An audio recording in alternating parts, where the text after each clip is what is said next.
How long have you got? I cannot put into words how much Mark loves Northern Ireland. He is obsessed. I normally would go every home match with my granda and my cousin, but the last one against South Korea, I was actually viewing it from the city hospitals. We're just post-transplant, and I think when the first Northern Ireland goal went in, the nurse says, "What's wrong?" because there was that much screaming around the wards. I remember when he was on dialysis and he was determined to get to Switzerland, and he only got for a day because he had to come back to go on dialysis, and the doctors had to sign off on him allowed to travel, but there's no way he was going to miss that match. The David Healy goal against England, I remember being in the North Stand with my granda and just going absolutely mad. Our transplant's only 9 weeks ago, so Mark was still in hospital and missed his first ever Northern Ireland match.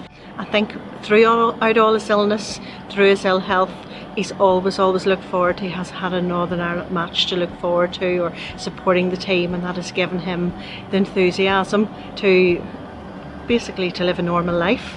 I was actually during my transplant, there was a load of fans tweeting my messages, and on in the day of my transplant I got a message from Niall McGinn. Of course I didn't know to the day after, and one of the nurses come in and said to me, "Mark, you know, you got a message from Niall McGinn," and I was like, "What?"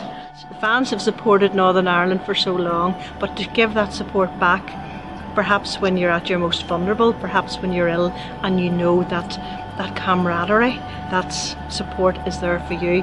For me as a mother, it meant the world to me. At 15 I had a kidney transplant which lasted 8.5 years, and then on 20th of March this year I got a second transplant from my mum.